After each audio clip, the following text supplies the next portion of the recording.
Yeah, nigga, run it up. Nigga know I'm about my business like a button up. Got the shit on the low, but act like nothing up. Who fucking with me with no scissors, I be cutting up. Yeah, my money, Through the roof, my youngin', through the roof, we stuntin', through the roof, big hundreds, through the roof, go dummy, through the roof, we gunnin', You already know it's serious business when the mob checking in. MobbGod, aka Savage, with everything Louisiana. Appreciate the opportunity. Jump out the poach with it. I'm talking Pepsi and Coke business. Big Slimmy got some shit that when you hit it, you gon' think that the flow spinning. Niggas already know how my folks living. Come through with some shit short, it's like 4 inches. Get hot up in that section, niggas speed race through the stop sign. On the back street, got red and blues. It's your boy MM4L Jay. We tapped all the way in with everything Louisiana. Appreciate y'all for having me. Alright, we got Savage in the building today with Everything Louisiana TV. What's up with you, Sav? I want to say thanks for having me. I follow the page. I love the page. And I just think it's cool that you guys are willing to have us. So, yeah, let me say that humbly. Appreciate y'all. Really? So shit, tell us how you came up with your name, Savage. Savage, really it was, people think it was like some wild shit, but I always been a tactical type dude. A lot of people don't realize I went to the military for a little while, so, you know, when you go through all that shit, it changes you mentally, you know what I'm saying? So that's like you become a different person, but the acronym for Savage was originally structured around vision, attitude, grind, and excellence. I'm big on acronyms, so you know what I'm saying? It's just kind of how I felt like I was living at the time, but on the opposite side, I felt like people felt the regular version of the word too when I had to be that version of Savage. When I had to get into, you know, get in somebody else, yeah, I'll be that too. So yeah. Right. Alright. So shit, how old were you when you started rapping? Man, I was reading before I even went to school. So in kindergarten, when it was nap time, I would read to the class till they go to sleep, then I take my nap. So, you know what I'm saying? I've been reading, writing before school even started. I always have written, you know what I'm saying? I always was beating on tables, whatever, you know what I'm saying? Just making music. You know, my grandmother, she played with Bobby Womack, she played with Bobby Blue Bland, you know what I'm saying, piano. She was a choir director 50 years. So, you know what I'm saying, on my mom's side, Curtis Mayfield is a distant cousin. So a lot of people don't know that, you know what I'm saying? So it's on both sides, you know what I'm saying? I was just meant to be a cold nigga with this shit. Shit, so you know I already answered my next question, but I was gonna ask you which one you did rap. Well, did you rap or produce first? So shit, how I seen in your interview before you said you had a lot of dealings with playing instruments and shit, but you ain't have no like formal training. No, still to this day. It's just like, man, really, music is math. And a lot of people be thinking they don't know math, but if you know music, you know math. If you can count, you can do music. So really, I could look at the computer screen and just break it down in fourths or quadrants. So you know what I'm saying? 16ths, 8ths, 32nds, 64ths. It's just like the dope game. Everything transitions. You know, it's all numbers. So I've always been doing both. I've always been, you know what I'm saying, just when I'm into something, I'm obsessive about it until I master it. When I master it, if you love it, you're gonna want to do it all the time if you're good at something. You know what I'm saying? So that's just always been me. I'm gonna always find a way to do music, even if I had a beat on the table and I used to turn the tape recorder on a beat on the table and bust my little freestyle. That's how bad I want to do music. So when people not reading, writing, learning shit every day, putting it into their craft, you don't really love it like you say. Alright. And what was the name of your first label? Out the Cage Entertainment. Alright, and Long time ago. shit, how old you was when you started that? Probably about 18. You know what I'm saying? About 18. And what made you wanna like just get your own label when you started doing music? Because you know a lot of people, they don't even have their mind frame on. Well, you know what I'm saying? What's different about Louisiana artists, we had the blueprint. We had Birdman, we had Pete. I used to play ball with Pete and them on Mondays at the Catcher. So if you could hoop, if you was somebody that could hoop, you was in there running with the LSU niggas, with the No Limit niggas. We hooped every month. So I kind of been knowing all them guys, you know what I'm saying, just from basketball. But yeah, we had P as the blueprint, we had Birdman, and you had CeeLo. And CeeLo locally was putting niggas on, and you know what I'm saying, doing shows, going to Lafayette, Opelousas. Like, we just had the blueprint to be independent. You know what I'm saying? If you really about that, and you really, like I say, where there's a will, there's a way. You know what I'm saying? So really, when I seen somebody from my neighborhood to do it, when like being from South Barrels, I'm like, oh shit, yeah. You know what I'm saying? Yeah, let's do it. Let's ride. You know what I'm saying? So like, I remember back, like far back as maybe 3rd grade, I was like, my mom would get the food stamps and go buy the little Airheads wholesale, buy the candy wholesale. I go to school and hustle that. But yeah, something to do. He had bought some naked cars to school. But me, how I think, you know what I'm saying? I'm like, man, shit, give me some of them bitches. So I'm selling them bitches for, you know, a quarter a piece. So man, somebody ratted on me and told where they got the cars from, so I got suspended and I had to bring my mom to school. But I say that to say my mind always been one to enterprise. Anything I'm a part of, I'm gonna find a way to turn a dollar out of it, you feel me? Right. So I always had that mindset that I'm gonna at least, you know, have something going on myself. Regardless of what I'm a part of, you're always supposed to be matriculating on your own time. Right. So shit, you start rapping, you start making beats, and you started your own label. Mm-hmm. So shit, how long after that happened, you made the song Papa that made you, gave you a lot of notoriety in the city? That was probably about 5 years after we started all the shit in the hood. 'Cause a lot of shit started in the neighborhood. That's like with the TBG and everything. Like that was Big Chill, that was Yacht, Ivy, Ace, Red Boy, Big Head, A1, Dino. You know what I'm saying? Like Mel and them, you know, niggas that was around. You know what I'm saying? So that was the original. You know, we had already, like, them dudes already had the sauce and the flavor. We was like more so telling Ivy, like, yeah, you need to be rapping.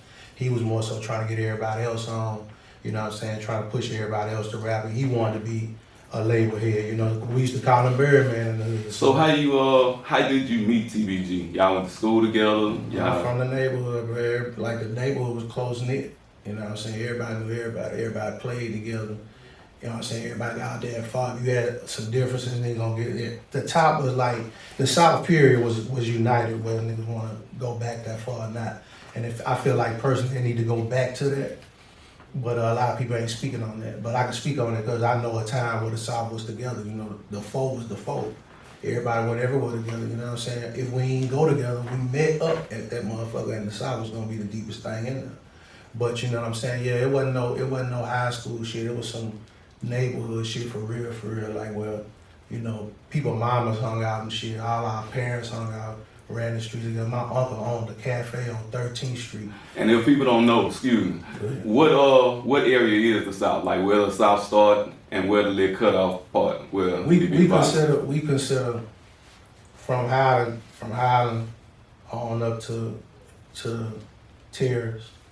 You know what I'm saying? That's where the bottom start on that other end of Terrace. Once you get down to Highland, then it can go far down as Eugene.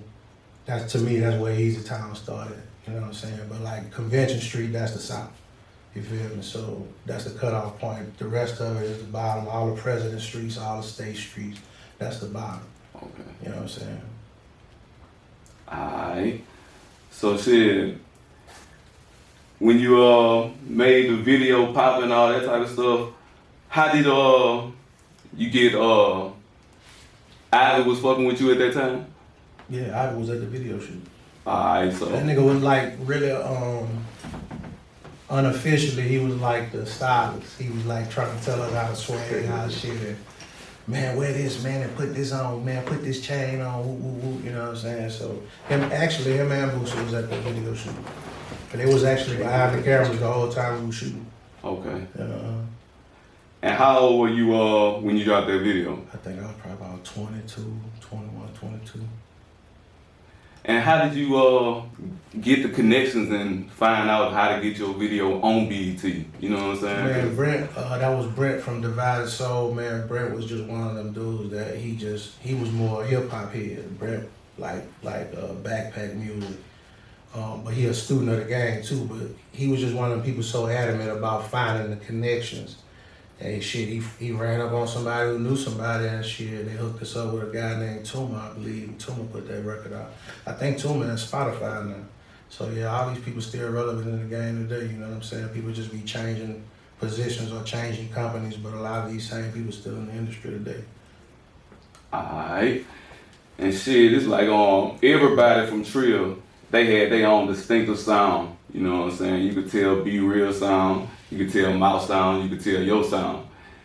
Who was your influences musically that helped you come up with your sound? Cause shit, if you ask me, you had more of a lot of melodic hooks. Mm-hmm. You sound like Pimp C on a lot of your shit, you know what I'm saying? So who was your influence? Yeah, Pimp was a big influence on me, but like what's crazy is that before I was big into Pimp, I didn't find out that we listened to the same stuff. So like I told you, Curtis Mayfield was a distant cousin. So I grew up on Curtis Mayfield, I grew up on Ron Isley, Maze, Frankie Beverly. That's all the shit Chad was listening to. You know what I'm saying? So then this nigga really was, you know, ahead of his time, really with the sound he had, with the organs and all that. You gotta think, I said my grandmother was a choir director for 50 years. So really we just had the same walks. He was heavy in the music, I had the same walks, just that rich sound come from the fact that I'm just that into live instruments. You know what I'm saying? One of my partners, Boogie, shout out to Boogie, he from Baton Rouge, but he won a national competition as a guitar player. He played on a lot of my early stuff, so you know what I'm saying? That wasn't just me and that's just me having the know-how to bring different elements and live elements, and still I do that same thing with my uncle, you know, shout out to Uncle. He come in and tickle the ivory sometimes for me, but you know what I'm saying? It's like whatever it take to make that shit come to fruition, whatever it take to really build a record, that's why I like people to pull up on me instead of me just sending out records. Cause anybody can rap on your beat, but I gotta produce that bitch for it to have that sound. Mm-hmm. And that's what niggas don't be realizing. You could take the same beat and give it to 5 artists, you're gonna get 5 different songs. But you let a nigga get produced on that bitch and front to back, it's gonna be a totally different song. Right. Shit, yeah. So shit, did you ever sign a contract with Trill? Yeah. So how did you meet Trill? Like, all right, it was like a transition period, because I don't know, I ain't really hear too much between that time where you was with that uncut video, and then next thing you know, you was with Trill and you started making different beats with them. And yeah, I met Trill when I came back from the war. I actually had left, and this was a time where I was gone for 4 years from the city, because I actually did go to war when the towers got struck and all that shit, boom. So I'm thinking I'm gonna do some college shit, woo, shit, no, then you know, you over there. And it's real, you know what I'm saying? What you was in, the Army, the Marines? I was in the Air Force. Air Force. Yeah, but they sent us over like 3 months early to set up for the war. Then boom, you go to war, next thing you know, you dropping bombs every fucking day for like 16 hours a day. You know what I'm saying? You living on edge, you got sirens and all that shit going on. You was flying? Fuck no, I was working on the planes. Okay. Yeah, aircraft mechanic. But I'm right out there with the plane, so you gotta do your job and keep your strap. So you doing, you know what I'm saying? You really like what they call the shit now is like, you know, clinically what they call it is hypervigilance, but really being from Baton Rouge, that's why I feel like I always been on my shit, because I did have that military training. You know what I'm saying? Because a lot of people that I started with, you know, unfortunately they're not here, you know what I'm saying? But I feel like me leaving my city and seeing the world, traveling the world, gave me an edge on, you know, they really made me something that they can't control, and they hate that. Right. You feel me? So now I'm a double-edged sword in the mind and the body, you feel me? That's what Mobb mean, mind over both bodies. So if I'm in control of myself, that means I can maintain a higher being, you know what I'm saying, emit a higher frequency.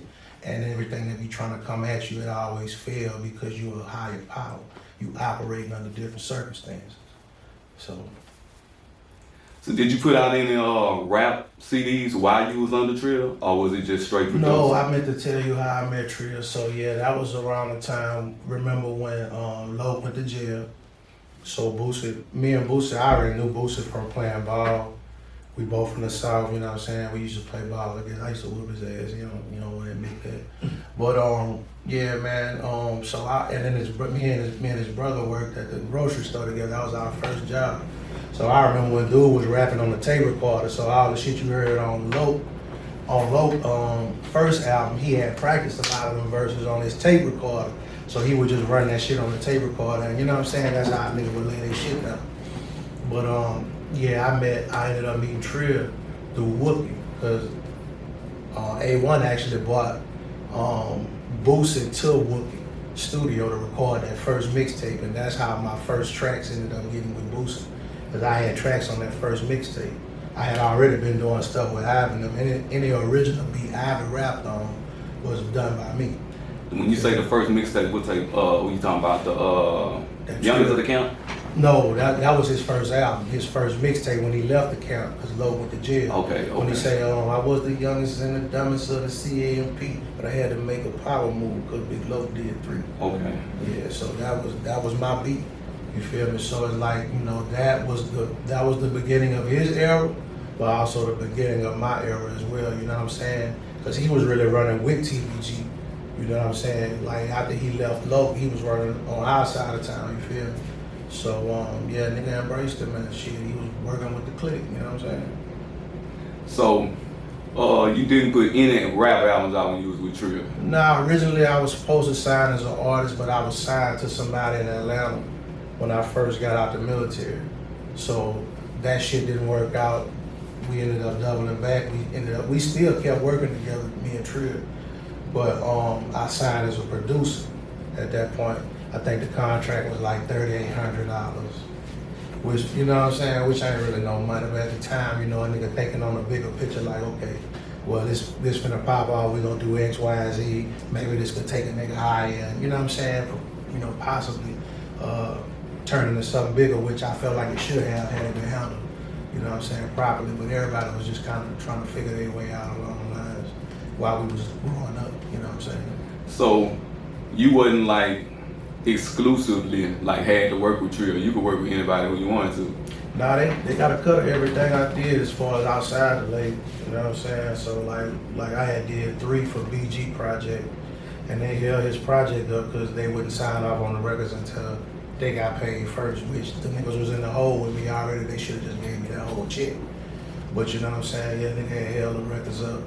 But I ended up co-writing and producing on BG last official album. I did 3 of those records on his album and co-wrote. So BG was like dope to work with, you know. Like he was really like asking my input, like say Savage, what you think I ought to do with this, or you think I ought to change that. And anything I said to do, that nigga go back in the booth and make it happen. So that's really what let me know, like, nigga, this BG saying this, you know what I'm saying? This is who we all looked up to. You know what I'm saying, coming up as far as rap. And that's one of my favorite rappers. So if this nigga feel like my opinion is valuable, I don't feel like I should be arguing with a nigga that just started doing it last year or somebody that just started doing it 6 months ago, because clearly all the people a nigga done work with saw something in me. And I never had to pull no dick to work with nobody. You know what I'm saying? Everything been based off performance, my character, just being a stand-up dude, you know what I'm saying? So yeah, I mean, never had to do no crazy shit to get no nigga presence, you know what I'm saying? People have wanted to work, and I just try to deliver to those who think highly enough of me to let me work with them. My first interaction with you was probably with my nigga Donnie. I ain't gonna lie. My nigga Donnie, he put me on. I already knew about your music when you was fucking with Trill and making beats and shit, but it's like when you start fucking with the beats, you had put out about 2 CDs, and them bitches was really like all you ain't had no features. You were doing a lot of singing and was doing your beats and all that kind of stuff, making your own type of beats. So how you met Wookie? Man, Wookie from the hood. Wookie don't get his just due. Wookie really put that shit together. Wookie was one of the first niggas in the city with a studio. Right. He just so happened to be from Murder Street. Right. We all from the top. You feel what I'm saying? So the Top Boy Gorillas all ensued under his umbrella at his studio. Because Wookie was the nigga cold on the turntables. Wookie was the nigga telling people to do these mixtape beats. He was like, yeah, put this together. Wookie was the nigga that'll go find the instrumentals of songs that you ain't even think they had instrumentals. Like an A&R. Like a real, that nigga was an A&R for real. And like, I feel like he just, I'm gonna tell you what it is. Being a rapper is one of the slimiest people you could really encounter. and they don't be keeping it real. Like niggas rap about this shit on their records. They don't never, that's why you don't never see them with the people they start with. It's always a fucked up story about somebody owes some money or some shit got done, you know what I'm saying, in bad taste. There's so many niggas that could have reached back to Wookie that I'm never, like Wookie ain't gotta do nothing else for me again. If I make $1 million or more, I'm gonna take care of that nigga. Straight like that. Because it's a lot of niggas that owe him, because we all recorded, that man let us record for free. You know what I'm saying? That kept me out of trouble a lot of times, because even when I was trapping full time, you had to come see me at the studio. I'm working, not in the street. So Wookie was the first black person who had their own studio, black-owned studio in Baton Rouge that allowed a lot of people to put out. I can't name too many people that ain't get their start over it. Even Youngboy. Even Youngboy mom used to come over there and ghostwrite for another lady. A lot of people don't know that. She used to ghostwrite for another chick. So, you and Wookie, y'all had a label together, a label situation? What y'all had going on? No, I was always loyal. We was always loyal to each other. We like really friends, like outside of music. Like his pops is like my grandfather, you know what I'm saying? So when that was a cold nigga, you know what I'm saying? His dad, rest in peace, Sonny Boy. He was tight with my grandmother. But he had a knack for numbers. He was an accountant and a mailman, worked at the post office. Just seeing people be adamant and go to work every day, and he got this going on and he running a tax business. Man, a millionaire for real, you know what I'm saying? And watching people like that was always motivating to me. I knew I would never be broke. I knew I would never have to depend on somebody else. If I had my hustle and my hands and my feet work, I'm never gonna be without, you feel me? So it's just about having that belief in yourself, because I'm looking at a black millionaire every day. That nigga Pops was raw, you feel me? So shout out to Sonny Boy. Alright, so how you met Nussy? Man, I'll tell you about the Nussy shit. So like I say, the 4 years I was gone to the war shit, as far as I knew, all them niggas used to hang, you feel me? So when I come back, it's tension in the air, because I had just passed. So boom, dude name in the air that he had something to do with it. So me naturally in, and I'm not finna fuck with that. Alright, so boom. Find out that, you know what I'm saying, he cleared his name. He had an interview and he was like, yeah, I said I didn't do it, but niggas didn't believe me. I ain't never get no apology, whoop-doo. So I'm like, okay, I watched that shit. Okay, I said, okay. Then one of my close partners was like, yeah, bro, dude wanna work with you, bro. He know how you feel about that shit, but you know what I'm saying, he ain't had nothing to do with that shit, woo. And me and the other dude was so close, you know what I'm saying, I know he wouldn't put me in no fucked up situation. So that's how I started fucking with dude. And then at the end of the day, niggas don't know Nussy really from the South. So you feel what I'm saying? He ain't from Easy Town, he from the South. He just started claiming Easy Town once he bought the house and the building on the same street. So I mean, I'm just gonna tell you how it is, you feel? Tell it. The nigga from the South. And that's why niggas all fuck with him. Niggas knew that nigga. He was Chris Jackson. You know So where he had his demise at, that was where he was from? Or his people? Yeah. Okay. Yeah, he from the set. Bro. So you wasn't tied in to where you couldn't work with Nussy. You could deal with anybody. So Yeah. So I ended up fucking with him, you know what I'm saying? Dude linked us up. The first song I did for him was that We Be Thuggin'. And shit, man, nigga already had that fucking pizzazz and nigga had the buzz in the street. The nigga music sucked to me though. what songs did you produce for Nussy that was his? Because it seemed like the songs that you produced for him, you could tell you produced them. I put him on the first song that he had to me that where he did his thing. I put him on one of my mixtapes first, and it was called. And he ended up using it on his shit. And Rudy was on there too. I'm a hustle, grind, stay, shine. That he ripped that bitch. I'm like, okay, boom. I'm like, okay, I see what dude could do. So as I gave him the time to work, you know what I'm saying, I sent him the beats ahead of time. So then that nigga started jamming and like really, you know what I'm saying, Be Real started feeding him beats. I was feeding him beats. Like he really started putting in the work. Niggas don't really understand. Nigga might hustle in the day, then we go in the studio at night, you feel me? So that was always everybody's work ethic, you know what I'm saying? Like the niggas who was really getting money, you know what I'm saying? Like niggas work around the clock, do music at night, you busy all day. So yeah, we got it in, you know what I'm saying? And like, that's what people don't understand, repetition create You're gonna find yourself as an artist, you're gonna find your voice, you're gonna find your tone, you're gonna find your swag, your pitch, your demeanor. And that's all that happened. That nigga was doing it so much till he got raw with that shit. That's why it became offensive, because when a nigga started getting raw and he gained traction, it wasn't no problem when a nigga sucked, because he used to suck. But then when he started getting raw with this shit, oh, nah, nigga making up, we can't have that shit, no. You know what I'm saying? So that's just what it is. So look, you produced They Hate My Everything? Yeah, I'm on that hook too. I was about to ask you that. So that's you singing on the hook behind him. That's you and him on the hook. Nah. The whole hook you. Okay. I sent that to him done. All he had to do was write the verses. That makes sense. Mm-hmm. What else? One thing I do want to say, that motherfucking song, I ain't helping with that bitch. He just sent it back to me and shocked the fuck out of me. I don't believe your bitch till you kill something. That was your beat? Yeah, that was my beat. And I ain't helping with that bitch. He ripped that bitch. That nigga flashed on that bitch. Yeah. So Sal, what made you decide to change your name to MobbGod? I was just growing up. Like I felt like, man, I didn't want to be savage no more. And then like on top of that, like that shit had got saturated. Like even though I was one of the first people, I'm gonna tell you where I got it from. God's honest truth. I listened to so much E40 and Be Legit coming up. So Be Legit was always Be Legit the Savage. Right. And he would always talk, and then that really had became, we listened to that in the city so much that became Baton Rouge slang. Oh, that nigga a savage. Mm-hmm. So boom, I'm one of the first niggas in the city saying that shit. And then if you look back to old schools, Me, Webber, and Handy, what it say on them? Sad.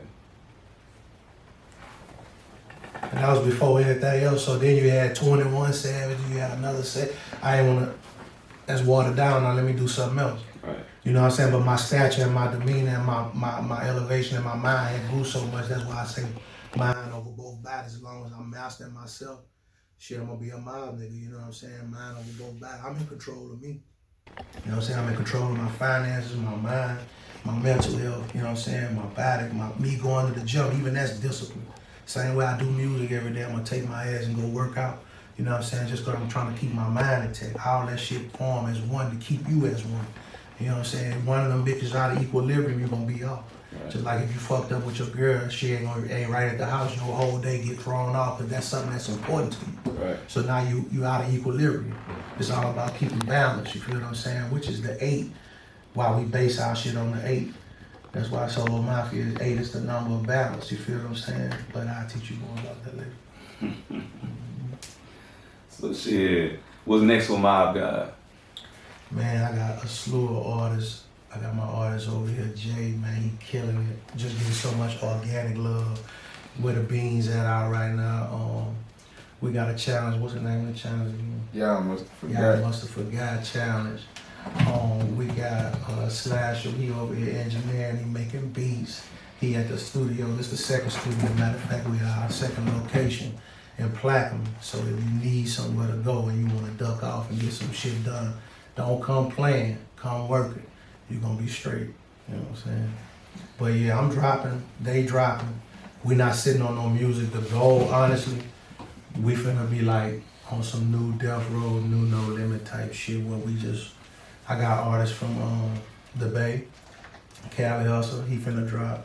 I got Sienna, she from San Francisco. We got her album already out doing damn good. They got a source article written up about it right now. Also, I got his album coming out, Jay. A lot of people ain't getting their credit like they should. Yeah. Mm-hmm. We finna change all that though, bro. And shit, what's crazy about this man is I really been seeing, he been writing. You know what I'm saying? His mama like my sister. We was all a family, you know what I'm saying? So it's like, it ain't no outside shit going. It's really neighborhood shit. That's why I take care of the hood, you feel me? So y'all related? No. Okay. You know what I'm saying? His mama is like my sister. I thought that was your cousin or something. Nah, I call it Nuff. That's gonna be Nuff till we go. You know what I'm saying? For sure. Mm-hmm. So look, who is Smoke D to you? Man, that's who hooked me up with Pimp C, man. A lot of people don't know Smoke D. I used to think that was Bun B talking on the interludes, remember on Riding Dirty? Right. That's Smoke D. And yeah, Smoke D, like Pimp was actually going to visit, and Smoke D was sending these tapes that's a real Mexican that was in a cartel and all that shit talking on there. So Smoke D was hooking these tapes up and Pimp decided to make it a part of the album. So boom, long story short, one of my guys, Tony B, hooked me up with Smoke D. They both from Jackson, Mississippi. And Smoke, man, me and Smoke kept in contact. And he was like, man, when I come home, man, I'm gonna hook you up with Pimp. And shit, when Smoke got home, that's what the fuck he did. And like when I went to meet Pimp, it was at the 12 Hotel downtown in Atlanta.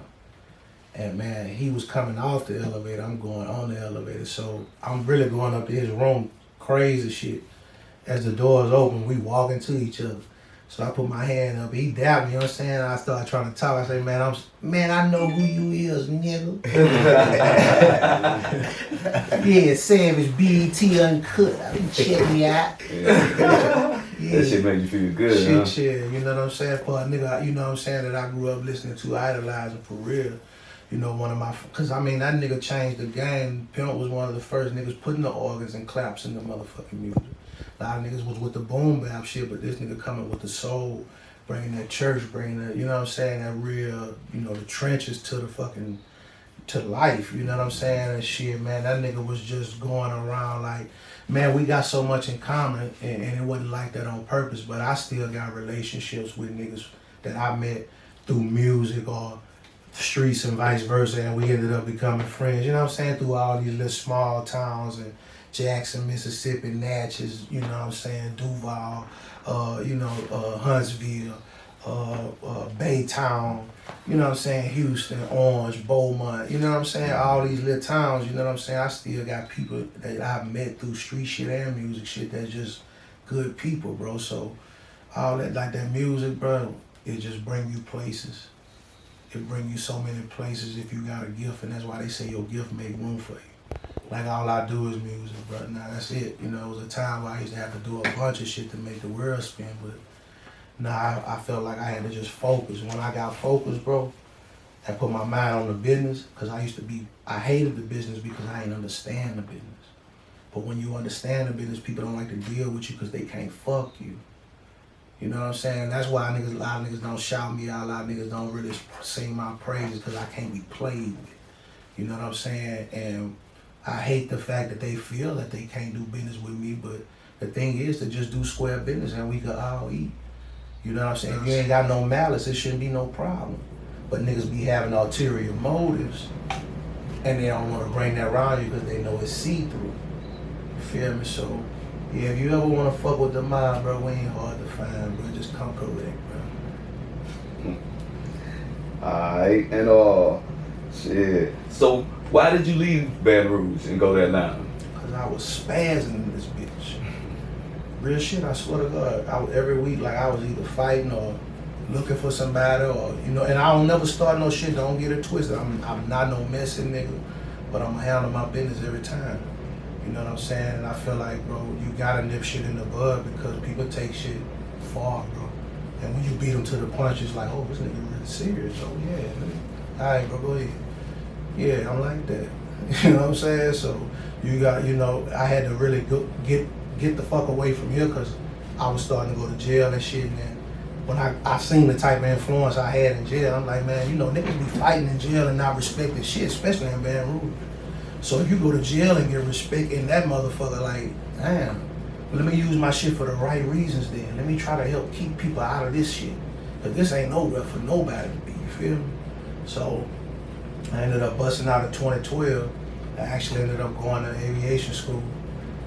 Got my degree in that shit, graduated 3.4. For the people who don't know, what's aviation school? I could work on a plane from nose to tail. I'm an aviation mechanic. I was already doing that in the Air Force, so I had experience in it. So anything dealing with turbines, rocket science, literally, chemistry, physics, center of gravity, all that type of shit, you know what I'm saying? Like I always tell people, if motherfuckers was building pyramids, I could do anything, you feel me? So, yeah, I don't never limit my mind. That's why I feel like I work so much, because it ain't that I'm forcing myself to work. I'm literally that inspired every day.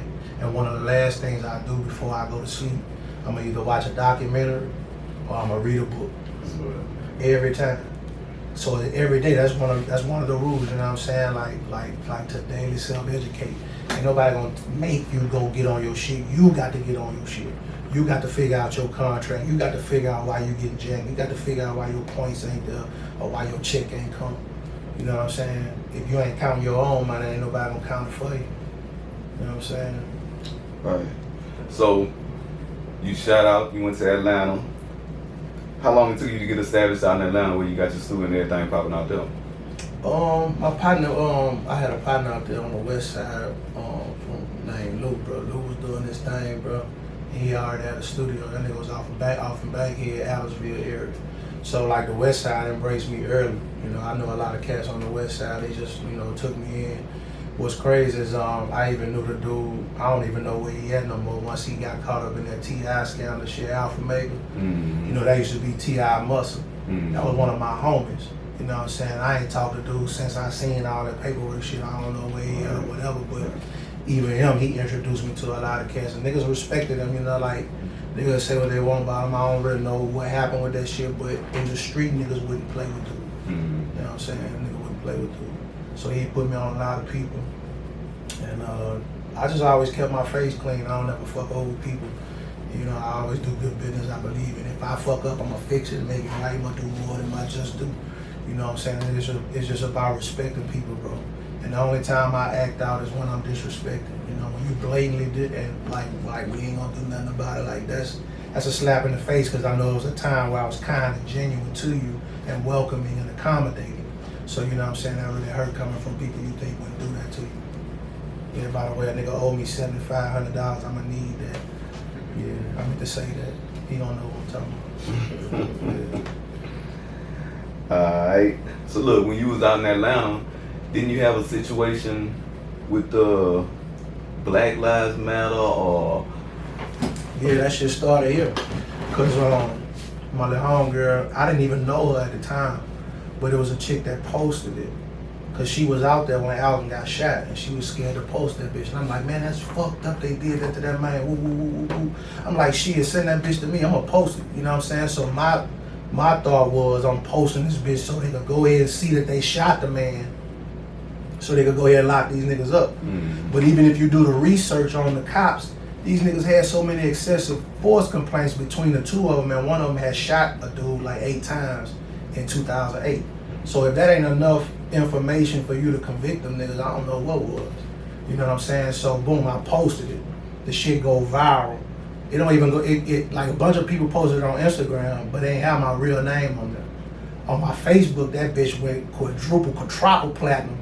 In like fucking 45 minutes, they had 300-something thousand views. All of a sudden, people saying, yeah, the man that was there videotaped. Nah, I ain't fucking videotaped because I wouldn't have let him fuck over him. I don't give a fuck if it's police or not. And I feel like this the difference between me and the regular street niggas. Y'all so aggressive with each other, but when it's time to stand up to white people or the establishment or the police or the system, they be ducking and yes sir, and oh no, that wasn't me, woo woo woo, and y'all running it. But you'll go out here and bust a nigga brain. No, equal opportunity, man. These people been having us oppressed for so many years, and you more mad at the nigga you grew up with than you is at somebody who locking your motherfucking ass up and throwing you away. I don't understand that. So if you really bout what you say you bout, you supposed to be on their ass just as hard as anybody else. And that's my approach. You feel me? So boom. My real name was on the Facebook shit. And so they associated that with the Facebook. I had a job working on planes at the base in Atlanta. I ain't just got the gig. I was there probably a month and a half, 2 months. Everything was swell. That next day I go in to go to work, nigga, the fucking police surrounded me, the fucking military police, the local city police, and some kind of special task force surrounded me at work. When I came in, I gave him my ID. I had my kids with me and everything. They had just dropped me off. There was with one of my kids' moms. They dropped me off. I'm thinking, yeah, I see y'all later. I'm going to work. I get a nigga my ID. Everybody comes out at one time like they was waiting on me. So boom, they say I got a assault and battery charge that I'm on the run for. I'm like, shit, when I got that? Never existed. Took me to some old back room, put me in some kind of special room, locked me up in there. Dude came and got me. I looked at the paperwork. I said, what assault and battery charge? They had some fucking traffic tickets on it. So they ain't got to plan with my life for real. Like literally just trying to fuck over me. People really like do that shit. People think that's some TV shit. But they really start fucking with you. They start fucking with the phones and shit. And at the time, I'm still trapping. So now I gotta put my life on hold because I'm under a fucking microscope. You feel me? They playing with the phone. Niggas backing off of me, thinking I'm fucked up. You feel me? So anyway, I went through that battle by myself. So I'm up here being Malcolm X and fighting the system by myself, and all these people were supposed to be with me. And then when I turn around, ain't nobody up. You feel me? So all this shit happened behind you posting some shit that happened in Baton Rouge and you was in Atlanta. Man, I'm talking about the Today Show called me, the New York Post called me, the fucking, I was in Complex, I was on Baller Alert, I was in the Shade Room, all that shit blew up because the motherfuckers arrested me for nothing and made up a story. So boom, if I'm in jail, look, even when I got to jail, I'm like, if I'm in jail for traffic, I'm like, shit, what's the bond? Oh, we ain't letting people bond, all right. I'm like, how the fuck y'all ain't letting people bond? Yeah, you're gonna have to wait and see the judge next week. I'm like, next week? Yeah, not this week coming, but the following. I'm like, see, I'm finna sit in jail for 2 weeks over a trap. I'm like, y'all got me fucked up. So yeah, I got to cut. Now, I ain't gonna even reveal my source, but I got somebody, you know what I'm saying, one of my family members. She be doing her thing. You know, and she a gangster. So, you know what I'm saying? She was like, yeah, y'all can't hold him for that shit, woo, woo, woo. They let me off the hook for that shit. I just had to pay for the traffic tickets, but the whole time they trying to make it like I had an assault battery, you feel me? Never existed. So yeah, when they fucking did that shit, it was just other things. They started playing with my employment. Then they said they didn't want me to come back to work because like you have to get security clearance and all that type of shit to work around these military aircraft. So man, I couldn't even get my security clearance no more. Then they was like, yeah, we don't need the job no more. We gonna go ahead and turn the contract over to somebody else. So they played me. They brought me back just to release me so I couldn't sue them. But you know what I'm saying? I just stopped pursuing that shit, bro. And that's when I just really stopped giving a fuck about any of that shit. You know what I'm saying? But what's crazy though, Alton was actually one of my mom's best friends. That was her nephew. I didn't even know that shit. But that was my mama's best friend nephew. I'm just fighting for dude because I'm thinking it's fucked up the whole time. That's my mama's best friend who I look at like an auntie. That's her nephew. So I'm like, damn, that's crazy how the world works. And she was out there by herself even months after everybody stopped protesting. She was in front of the store still every day, you feel me? So what was what happened at the end of the conclusion of all this shit? You got out of jail and what happened? I didn't get to keep my job. That fucking job was paying me. And they dropped the charges? Fuck no, it was never no assault and battery. So they just was fucking with you? It was fucking with me. Because of that shit. Them people really be pulling strings. And bro, I done been pulled over so many times after that though. After that, I beat my own charges in Marietta. I went to court myself. I kept going because I kept waiting on the cop to fucking come so we can go ahead and contest this shit. The nigga had pulled me over, followed me all the way home one day, and as I got in my driveway, he said, the nigga turned the lights on when I get in my driveway. So I'm mad already. So he come up, you know why I pulled you over? I say, no, the fuck I don't. Oh, you wasn't maintaining your lane. I said, so why you didn't pull me over back there? Oh, well, let me see your license registration. Now, the license, he telling me my license suspended from a ticket in 2011. I said, look at the issue date on my license. It say 2017. So you think they would have gave me a license if it was suspended? So he's like, oh, well, let me call in, you know. I'm like, man, bitch, I say, shut the fuck up and take me to jail. You already made your mind up. Go ahead and run the shit, you know what I'm saying? Because they just kept doing that shit to me over and over and over. So I eventually ended up moving out of that county. I was living in a predominantly white county, Cobb County, fuck Cobb. I was living in Cobb at the time. So I ended up just moving back where black people at, you feel me? I moved back on the south side where all, you know what I'm saying, where we could be. Right. And you know what I'm saying, they don't, like, yeah, but we need to be around our own, yeah. Right. So shit, look, all right, so now you have two locations, a studio in Atlanta and a studio out here. So what services do you offer since you opened up the new studio? Is it for the public? Is it, I know you gotta find an appointment and stuff, but like, is it open to anybody? This what our studios was specifically for, both here and there. Long term, like, if you wanna come work on an album or you wanna work on an EP, you know what I'm saying? Somewhere you can really lock in and get a decent price without breaking your pocket. And you're gonna get feedback, you're gonna get produced, you're gonna get some, you know what I'm saying, get mixed properly. You know, we're gonna tell you if your shit whack. A lot of people just be sitting on the keyboard and they'll push the button and let you sound stupid as fuck.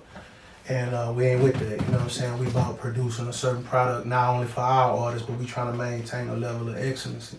I feel like we need to bring more creativeness back to the music because a lot of guys sit up here trying to freestyle their way to the top and they can't really put a coherent sentence together. That shit sound ass, bro. Yeah. If I could give a nigga some advice, bro, I mean, I get the freestyle and shit, bro, but you gotta write too, bro. Like, please write something. Really? Shit. So, what services do you offer?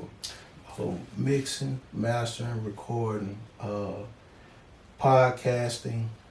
You can even rent. We do the back part. We rent that out. Let you throw a party in the compound. We got a whole compound. We'll get food catered. We got a caterer next door for you. Same in Atlanta. We got the bar back there. You can get drinks locked in. Like really, the purpose of coming to Mobb HQ 1 or 2. You planning to do some real work. You planning to be focused and locked in, and we're gonna accommodate everything because we know what a rapper needs. The rapper survival kit, we're gonna already have it on deck. You just gotta show up with your raps. You feel me? We got beats for you. We got producers. We got singers. You know what I'm saying? We got hooks. We got writers. We got ghost writers. You know what I'm saying? We'll give you features. You know what I'm saying? We gonna rip you on your shit. We got some of the hardest spitting niggas, huh? Who this is right here? Slash. And what he do? Everything producing. Pretty much. Yep. Really? Might write something for you too. I'm still chewing shit. It ain't a nigga in my city fucking with me. I ain't even lie to. And y'all niggas don't want to say that, but I'ma say it, bro. Everybody done remade one of my beats or borrowed my style at some point. I ain't gonna call y'all on the song specifically, but I know this shit, bro. So you at that point, that made me the GOAT. When you gotta remake my shit, when you gotta sample my shit, you made me the GOAT. That's me. You know what I'm saying? Like who else done work with Yo Gotti, DMX, Bun B, Slim Thug, fucking DMX, bro. Pimp C, bro. That's it, right there. You know how many people look? I don't work with the Outlaws. That's by, that's pop people. Matter of fact, the nigga Alpha Mega put me with Outlaws. We all did a couple songs with them niggas. I don't work with so many people, bro. Never on no dick pulling shit, bro. 8 Ball and MJG, bro. You know what I'm saying? These is legends, bro. So a nigga don't never, like niggas be trying to hold their nuts on me, bro. And I feel like a lot of people don't know my story because niggas don't want them to know my story.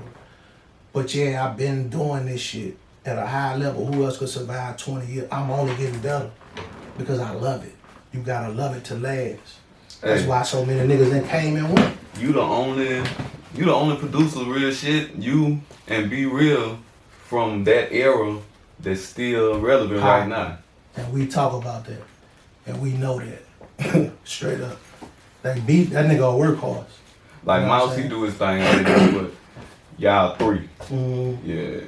They got some more though, and we gonna get them on camera too. Yeah. But I'm talking shit right now. I don't care who here. I ain't gonna lie to you. It's me. You know what I'm saying? Let me get me. Yeah. You know? And then on top of that, bro, like just making Devils. Devils one of them fucking trap gospel anthems. That nigga wasn't even in the room when I made that. I took the session and made the beat around the session. Cause I knew what I was doing. Like that was God, like, make this nigga. And that shit came out. You know what I'm saying? Like that's one of his biggest songs. Like I got a lot of jams with Boo though. I love working with Boo, man. I ain't lying. I love working with Red. I love working with Gates. That's what I want to ask you. So, how was your relationship with Red? Oh, that was, out of all the rappers, that was probably him and Fat. Out of all the rappers in BR, to me, that was like more like my everyday niggas. You know what I'm saying? Like even if I wasn't fucking with Trill all the way, if I was upset about some shit, like Fat still coming over there. Fat and Finn, like I used to fuss at them every day, like when they'd be popping the bars and all that shit and driving around. Them niggas thought the dumbest shit was funny, like shooting at somebody was funny. They just was living wild, you know what I'm saying? But them was my little niggas. So they'll come over 2, 3 in the morning, we be in there, working, getting, you know what I'm saying? Just on some everyday shit. Reddit, man, was on the cusp of, like the last time I talked to Reddit, it was crazy. Like, probably maybe a week before he died, we was on the phone 2 hours. Just talking about future plans and how to, cause that's all we ever talked about was like what we're gonna do next. Even how to market each other, how to, you know what I'm saying? That's a nigga I know if he made it for sure, that wasn't gonna do like the other niggas be doing that. You know what I'm saying? Like that nigga was gonna make sure I was somewhere in the picture. And I felt the same way about him, you feel me? And we from way two different hoods. He from Zion City, I'm from the South. So you know what I'm saying? Them two hoods that don't traditionally be together. We on two separate sides of town, you feel me? So I feel like me and him getting jammed, that helped a lot of other people like see past neighborhoods and shit and was like, yeah, I fuck with that, yeah. You know, because a lot of niggas that know both our families and shit still fuck with, you know what I'm saying? Yeah. And that music shit did unite a lot of shit. That's why I feel like it was good for me to be open enough to not cut certain niggas off because you don't like this nigga and like that nigga. I could be the nigga that, because I for sure was a nigga at one point in time that could make the call me like, yeah, don't kill him, bro. That's my people, bro. I'm gonna talk to him. Woo, woo, woo. You feel me? I made that call for a bunch of niggas. And if my face wouldn't have been good with them niggas, I couldn't have did that. You feel me? So like that means something. And any artists you've been messing with besides Jay, Titanic, and Easy Stacks? Like you've been messing with OU Bird lately, right? That's my dog. I ain't gonna lie, Bird make music that you'll play every day. Cause some nigga shit ain't meant for everyday play. Some people shit just for the club or the situation, or yeah, if you feeling this way or whatever. Right. But Bird, I love that nigga music, bro. Real shit. And me and him finna do a tape. Definitely. Yeah, me and him finna do a tape. Matter of fact, man, we gonna do some. Man, look, we got the SRT, MM4L. We all gonna do some shit together. OU Bird, man, IFM. Like them niggas, I talk to them niggas on the regular, not even on no rap shit, but we like compare our music and hey, listen to this for me. You know what I'm saying? So like, that's the type of shit that I like, where it ain't forced. You really genuinely fuck with niggas. We just sit and make music, or even with Big Loke, like if I send Loke some shit, man, he gonna send it right back. Like, I like fucking with people that just love making the music. When you love that music, it sounds different than when you just trying to get rich off it. I promise you. I promise you. That's why They Hate My still last. That's why Devil still last, and that's why Acadonk is still last. And you know, because you love the shit that, and that's some of his best work. You feel me? Like, yeah, bro, I bring the best out of everybody I work with. Guaranteed. Guaranteed. Oh, good. We got MM4L Jay. What it do? Jay. So shit, what does MM4L stand for? Money motivated for life. Money motivated for life. Oh, good. Where you from, Jay? From the south of town, 17th Street, 800 block. Right on the corner, 17 and South Boulevard. I call it the heart of the hood, you know what I'm saying? Alright, and how long you been rapping, dog? I ain't gonna lie, I've really been missing music, like, like, so I was a little boy type shit, but like as far as doing what I'm doing now, putting shit out, really in the studio like I be in it and shit, maybe like a year. I say I'm like a year, a couple months in, you know what I'm saying? Something like that, like 2021, mid 2021 or something like that. Really? But see, I ain't gonna lie though, like, I really, like, I'm gonna touch back on what I said, like, been doing this since I was young. Like, when I was little, it's like 10, 9, 11, 12, shit like that, I went to rap camps. Big Buddy had, you know, they had the Big Buddy, like, after school program. They had the summer camps and shit, too, in the summer for the kids. So I, you know, I used to go there, learn. They taught me how to learn to do the Fruity Loops and shit, to make the beats and all that, but I wouldn't, see, my focus was really on that, because I'm in the booth, nigga, you know what I'm saying? So I wanted to perform and shit. At the end, we had to do a little, like a little concert thing, you know what I'm saying? Perform for everybody. It was out of the camp approach thing. Shit. Shows. Alright, so we see your first YouTube submission on your channel was from 2018. Yeah. Alright, and we could see, you know what I'm saying, it ain't hard to see the growth and the maturity in your music and your lyrics, you know what I'm saying, your style. Mm-hmm. So shit, what you been doing in between that little time frame to build up your rap? See, I really been playing with it. It really go back way before then, cause see, when I was 13, I used to see Dino Danger from Uptown. He had the group called Danger Zone Wrecking Crew, and me and my brother Wick, we was like one of the few young dudes who was rapping in the clique or whatever. So it go back, you know, before then, like, you know what I'm saying? Wicked was the first nigga to put me in the studio. You know, everything was hood based, you know what I'm saying? Like, everything, me dealing with music was hood based besides, you know, before then and stuff like that. Alright. And how old are you, Jay? I'm 25. I'll be 26 in a couple of months. Alright. And shit, we hear you mention your ties to New Orleans a lot in your lyrics, you know what I'm saying? Yeah. Can you explain what's your relationship to that city? My mama's side, I got a couple people on my mama's side of the family from New Orleans. Like my grandmother's sisters and stuff, like they from New Orleans and stuff like that. You know, back and forth, like having fun, weekends, stuff like that since I was little. But other than that, that's really it. I ain't never really lived down there. Like, you know, I stayed for long periods of time and stuff, you know what I'm saying? So I know about stuff that was going on. But yeah, not personal. I'm gonna take that back. Like I ain't, you know what I'm saying? I decided I'm a person. I don't know too much of personal business, but you know, the normal, the eye catching type shit, you know, all that shit. Yeah. Alright. And who were some of your musical influences when you was growing up? Shit, I'm gonna say on the rap level, shit, the whole Texas, like the whole old school Texas, like Pimp C, you know, what I'm gonna say UGK, I'm gonna say him and Bun as a group, you know. I wanna say the Kiki, you know, when him and Powell, all them niggas had that going, that whole era of Texas music. I was on that. Couple of New York shit, up north shit. You know, so I really was a little bit all over with the music type shit. You know what I'm saying? I ain't really had no direct person. Cause like most music, like I go off of the vibe, the beat. You know what I'm saying? Like, you know, like when you're a youngin', I'm gonna say in Baton Rouge, well, Louisiana for sure. You know, you be at a little function, they got them old school songs your people listening to, and you know what I'm saying? You don't know the song, but you catching the vibe. But as you listening to it so much, you gon' understand the words. You grow up old, you still don't know who made the song. You don't know, you know what I'm saying? But see, I was the young nigga, like I want to see all that. I'm finna go look up the documentary of who I'm, you know what I'm saying, listening to. I want to see all that. I want to see where you was from, how you was brought up, so I can know like what you singing about, you talking about, or whatever was true. You know what I'm saying?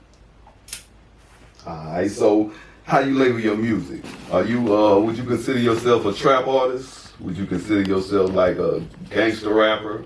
You know what I'm saying? Like what kind of artist would you consider yourself? Man, I'm all over. I put whatever you put in front of me, I can do it. So I really don't put myself in no specific genre, but I make rap music. You know what I'm saying? Like that's what, you know, that's what I like. That's what I like to make. But I can do whatever. Gospel, punk rock, you know, jazz, whatever you put in front of me, I can do it. So look, the streets, they consider you like a lyricist, a punchline king on some shit, you know what I'm saying? I hear people comparing you to like Lil Wayne, and No Cap, you know what I'm saying? A lot of people I be putting your music on, they be like, damn, dude got a lot of punchlines, you know what I'm saying? Real rap. Shit, and we seen like Big Lou had gave you some props on some shit recently on Instagram, huh? Mm-hmm. You heard me say, I remember Wick first told me double up. Gotta scrape the creases out the edges like a buttercup. We bust them bitches out balloons when the butter come and make a call right down the way like send a honey bun. Shit, it was times I used to wish for like 100 something for my ops to get like me. They got shit. We been jumping out the jump, fuck around and past the ceiling. You hear me? Stack up the cash, spend it on bags, and ball out with the millions. You hear me? That's how we doing it in that rag, Luke. Bad shit, man. I put on, man. For real. Upcoming artists coming with it. You know what I'm saying? That's hard. Yeah, real Fiji shit. Yeah, all right. You know what I'm saying? That's how I'm doing it. I had to put on for the city right quick. You know, we fuck with y'all out here, for real. Yeah. In case they don't know who Big Lou is, you know what I'm saying? Tell them about that situation, how that happened. See, Lou Graham, that's if I ain't mistaken, I want to say he over like Ice Well Vessel, like they like, you know, Ice Well, he got his IUR. You know, Peas and them got the Ghetto Boy. I think Lou Graham with the MCD, I think he over all that. You know what I'm saying? But he was just, you know, on his live and shit. He had niggas tapping in. Like, he, you know, he wanted to hear some shit. You know what I'm saying? Him and his wife, they was riding around. So shit, I go to, you know, adding the live and shit. People, you know, my girl, she went to send it out to people. Like, you know, y'all go tag Jay in it or whatever. So dude, like, man, Lou, him and his wife was on there, like, man, add him, cause let me see what he bought type shit. You know, everybody keep talking about at MM4L Jay. So shit, I get on that bitch, man, you know, I stand my ground, you know, and he was fucking with it. He was fucking with me. Yeah, He was fucking with we me. gonna have to post that bitch up in case they missed that. Yeah, that nigga was fucking with me, man. I talked to the crazy on that phone. He was fucking with me. Alright, and shit, is Hood Medicine, that's your first project mixtape that you released? Yeah, that's my first full project out. And when that bitch dropped last month? Ooh, I ain't gonna lie, I'm about to let you know now, I don't wanna lie to you.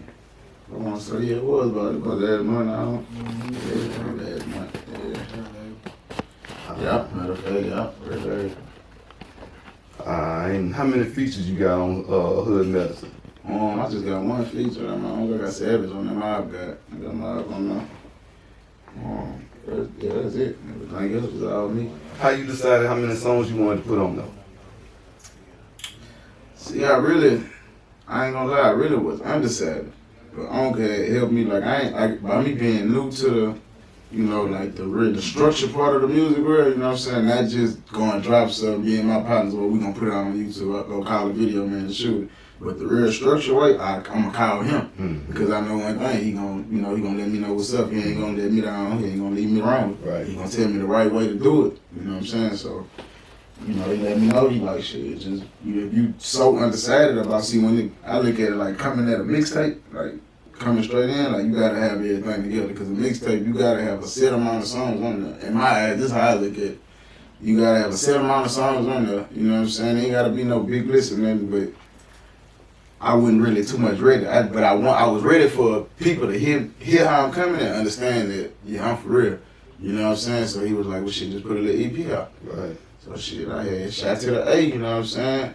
Now, I had like other songs I done did from beats I done bought from people, YouTube beats, you know what I'm saying? But like I say, by me coming in the game fresh, I don't want to come off a YouTube beat or something and then this bitch hip hop. So all of them is original? Yeah, everything on the Hood Medicine original. Everything Sal did that, you know what I'm saying? Yeah. But yeah, I shot down there to Atlanta and shit. Made magic, you know what I'm saying? Alright, and who did the artwork? I did everything. I did the artwork, the production, anything, everything on it. All I did was brought the songs, and he had the pack, he had the stove already ready for me, you know what I'm saying? His wrist already was going to work. So I just came to the A, pulled up at the house. So look, you off in the artwork, Sav? Oh yeah. Okay. Oh yeah. That's one of the One stop shop, baby. okay. I don't call nobody for nothing but videos. Alright, so shit, look, a lot of artists, they don't travel. You know what I'm saying? A lot of niggas ain't been out of Baton Rouge. Right. So what made you realize you had to move around the world, you know what I'm saying, get out of Baton Rouge and network, not even just musically, you know what I'm saying? See, like, ever since I was little, like, my dad had been big on, you know, taking his family, not just his kids or just, you know what I'm saying, his family, he gonna take the whole family out of town. So I've really been traveling since I was little, like I say. I've been attached to the music, so, you know, as I'm traveling, we making stops here and there, you know, I'm seeing niggas passing out their CDs, you know what I'm saying, shit like that.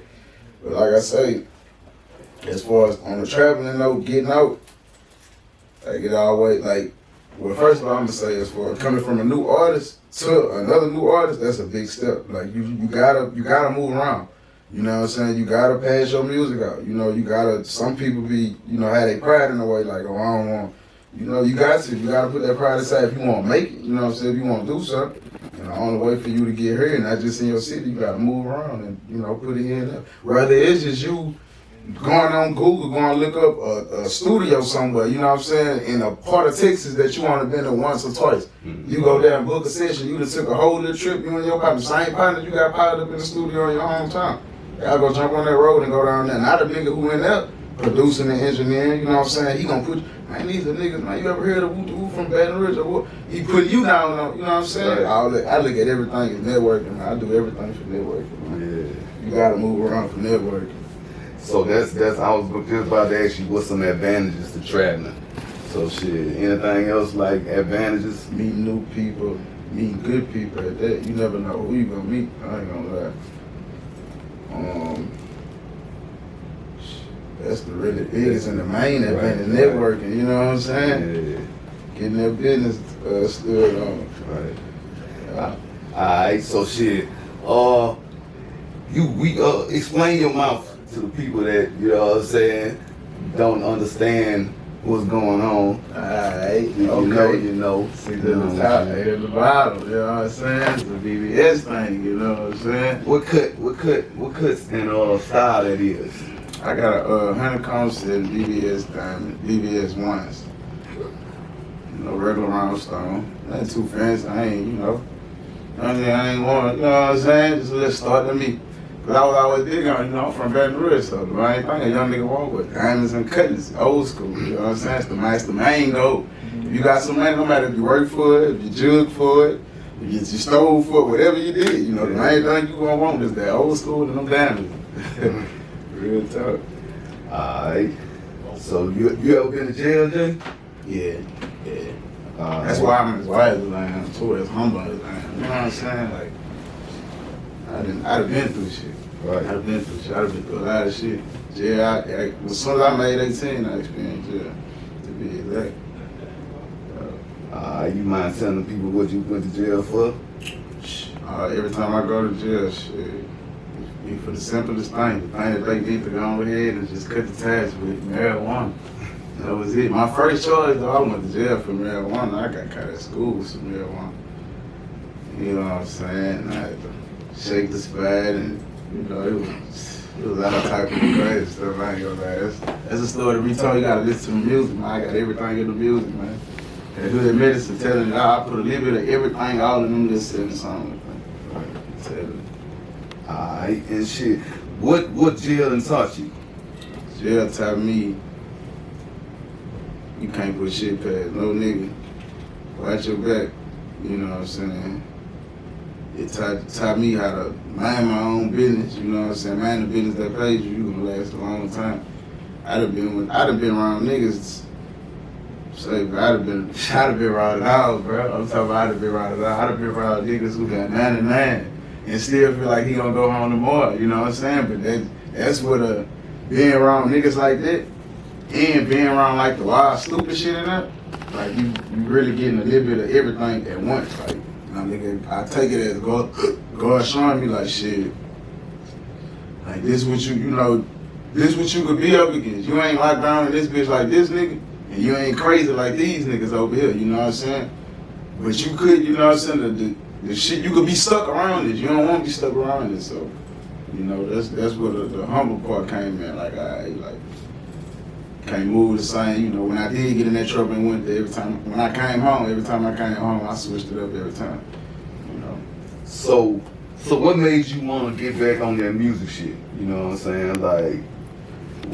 Like full force, like, you know what I'm saying? Because you been fucking with it, but now you got old behind you, you know what I'm saying? Yeah. You got money behind you, your own money, you know what I'm saying? Like, a lot of shit going on good for you right now. I ain't gonna lie, see, man, I was fucking up with my brother D-Wick one day, bro. And shit, I was just telling him, I'm like, man, son, if you think about it, man, nigga done did everything you could think of out you. Everything except for trying to mess with the music. And that's my talent. My mama always told me ever since I was a little boy, like, you know what I'm saying? Like, that's your gift. Cause I used to always ask my mama, like, you know, like, man, why my cousin know how to play basketball so good? Why my cousin know how to play football? You know, and I played football, but like my attention span is so short. Like I give up on, you know what I'm saying? But every time with the music, like I say, that's why it took me so long. Cause I dropped some songs, or one of my partners will call me and get me, you know, put me in that mode, we'll do a video, whatever, you know what I'm saying? But I'll be like, man, I ain't with it, you know what I'm saying? But lately, I don't know, like that feeling that after I was talking to my brother that day, that feeling just dropped out the blue, like, man, just do it. And this is when I shot to the A, cause I'm been telling me, bro. I went to jail beginning of 2019, came home 2020, yeah. But before then, like he had been telling me, like, man, come on. But I was just, you know, caught up in having going on what I had going on, you know what I'm saying? But like I was out in jail thinking about the shit. So like I say, like after that talk with my brother, and I'm telling my brother about that. Like I ain't never had to talk, like, bitch, I ain't gonna lie. I was out in jail telling my man, like, come on, go to cell. But look, January 2022. I had this situation went on, and I had to talk with one of my people, you know what I'm saying, old school cat, still no name, but he was telling me, like, you know what I'm saying, he know uncle, you know, he like, shit. I was telling him about, you know, the music, like, I was gonna, you know, get ready to fuck with it, like, man, you gonna fuck with it. Like, man, your uncle, he knows some shit. If he telling you this, that, and the third, you know what I'm saying, then he done heard, like, certain little selective songs from his little nephews that knew me and shit. So he had been telling me, like, man, go ahead and fuck with it. So like I say, after that talk, everything replaying in my head. And the main thing that's standing out, like, man, you ain't did it. You done did it, but you ain't did it. You ain't did nothing with it. You done did everything out here and did something with it, did what, you know what I'm saying? But you ain't did nothing with the music. You know what I'm saying? So I was like, fuck it. Shot to the A. I shot to the A with January. No. I was supposed to shoot today in January. I'm sorry, I take that back. I was supposed to shoot in January. That was my mind after the situation went on. The situation happened in January. So boom, I shoot today in April. I mean, the end of February, boom. We go out there and shit. Once I did that, I feel all the way in that vibe. Shit, man, I don't care a little talk. I don't want to flow that shit. I like what I want to do.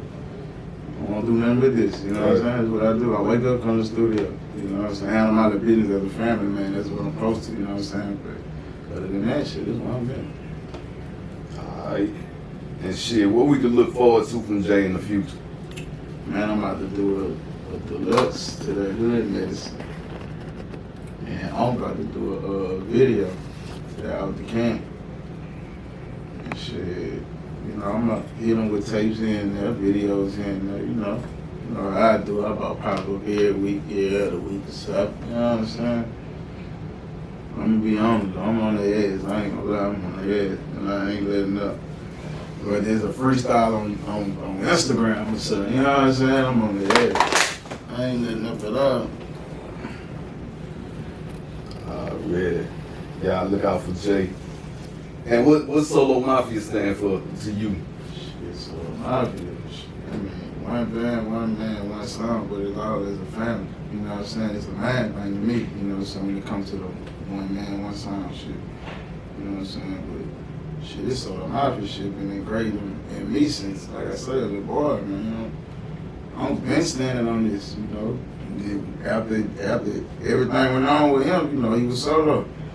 He stood on that Solo Mafia, went to dispute, and you know, I fell in love with it. He was always an icon I looked up to, especially in Baton Rouge, you know what I'm saying? Like, who don't know about Savage, you know what I'm saying? Every song you listen to, your favorite Baton Rouge song was produced by this man. Yeah. Him or me, you know what I'm saying? Or somebody like you. Yeah. You know, but yeah, man. That's Solo Mafia, that's all that. Red horse pop up. I know what that's about. You know what I'm saying? I can break it down and demonstrate the shit in 3D. You oldest bitch, I'm David Ruffin, them old to see me. Bow down to no nigga, fuck whoever, I'm the realest one. Niggas pussy to me, might as well go and get